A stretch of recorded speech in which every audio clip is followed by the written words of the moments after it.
কিন্তু কটিলার চোখ ফাঁকি দিয়ে ওদিকে পাহারা দিচ্ছিল রাজা, দরবারের সাধু ও রক্ষীরা।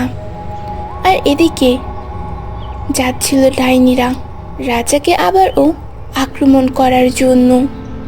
তখনই কটিলা বলে উঠল, সাবধান সাবধান সবাই, ভুলেও যেন নদীর কাছে কেউ যেও না।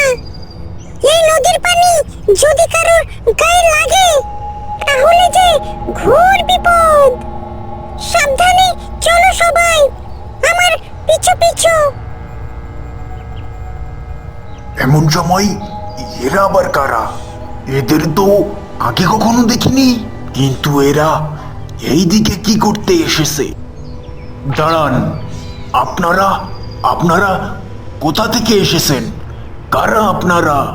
এদেরকে দেখে একেবারেই অন্যরকম লাগতেছে। আমি যা ভাবছি এরা তা না তো, দেখতে হচ্ছে তো একবার পরীক্ষা করে। এটা বলে সাধু পবিত্র জল যেই তাদের গায়ে ছিটিয়ে দিল, অমনি তারা পরিণত হলো ডাইনিতে।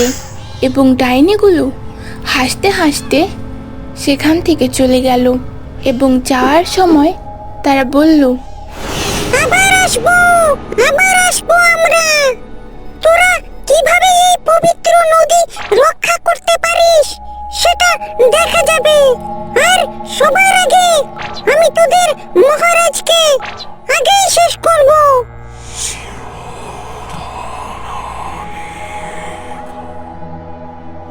ডাইনিরা চলে গেছে। এখন কিন্তু ডাইনিরা আমাদের আবার আক্রমণ করতে পারে, তাই আমাদের সবসময় প্রস্তুত থাকতে হবে, যেন কোনোভাবেই ডাইনিরা এই পবিত্র জল অপবিত্র না করতে পারে। আর মহারাজকে এখনই খবর দিতে হবে, যাতে করে মহারাজ সবাইকে নিয়ে প্রস্তুত থাকতে পারে। ডাইনিরা আসলে তাদেরকে শেষ করে এই পৃথিবী থেকে নিশ্চিহ্ন করে দিতে হবে। আমাদের আর দেরি করা ঠিক হবে না। এই খবরটা আমাদেরকে এখনই মহারাজকে দিতে হবে, না হলে অনেক বড় বিপদ হয়ে যেতে পারে। কিন্তু এই পবিত্র নদীর পাহারা না দিয়ে মহারাজের কাছে গেলে যদি ডাইনিরা আবার আক্রমণ করে এবং এই পবিত্র পানিকে অপবিত্র করে ফেলে, তাহলে তো কোনোভাবেই আমরা রক্ষা করতে পারবো না। আপনি কোনো চিন্তা করবেন না সাধু বাবা, আপনারা এই পবিত্র নদী পাহারা দেন। আমি এক্ষুনি রাজপ্রাসাদে গিয়ে মহারাজকে খবরটা দিয়ে আসছি। ঠিক আছে চিরু, তুমি এখনই গিয়ে মহারাজকে খবরটা দাও। আর আমরা এদিকে পবিত্র নদী পাহারা দিতে থাকি, যেন কোনোভাবেই ডাইনিরা আক্রমণ করতে না পারে। আর মহারাজকে বলবে প্রাসাদের চারিদিকে যেন পাহারাদাররা ঘিরে রাখে এবং সবসময় প্রস্তুত থাকে। তুমি এখনই যাও, আর দেরি করা ঠিক হবে না। সাধু এটা বলার পর চিরু আর একটু দেরি করলো না, খেয়ে চলে গেল রাজবাড়ির দিকে। আর ওদিকে রাজা প্রহর গুনছিল কখন রাত হবে, আর রাত হলেই সে সাধুর উদ্দেশ্যে বের হবে। কারণ তার মাথায় যে এখন একটাই প্রশ্ন ঘুরছে।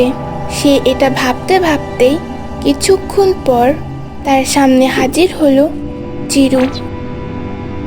কি ব্যাপার চারু, তুই হঠাৎ এ সময়ে?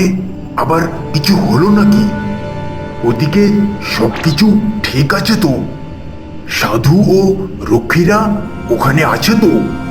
নাকি ওদের কিছু হলো? তুইও তো পাহারাই ছিলি, কিন্তু হঠাৎ এ সময়ে কি ব্যাপার?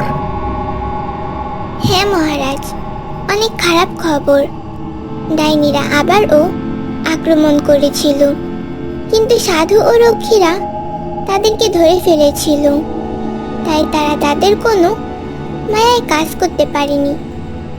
অবশেষে তারা পালিয়ে যায় এবং সাধু আপনাকে বলতে বলেছে প্রাসাদের চারপাশে রক্ষীদের পাহারা দেওয়ার জন্য এবং সবাইকে সব সময় প্রস্তুত থাকার জন্য বলে দিয়েছে, কারণ ডাইনির দল যে কোনো সময় আবারও আক্রমণ করতে পারে।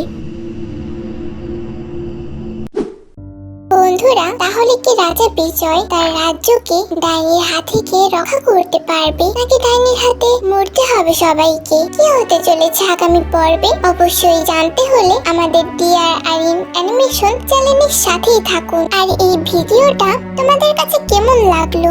আশা করি অবশ্যই ভালো লাগবে। যদি ভালো লেগে থাকে তাহলে অবশ্যই বেশি বেশি লাইক করো, কমেন্ট করো আর সাবস্ক্রাইব করতে ভুলবে না কিন্তু। ও ভিডিওটা শেয়ার করে দাও তোমাদের বন্ধুদের কাছে।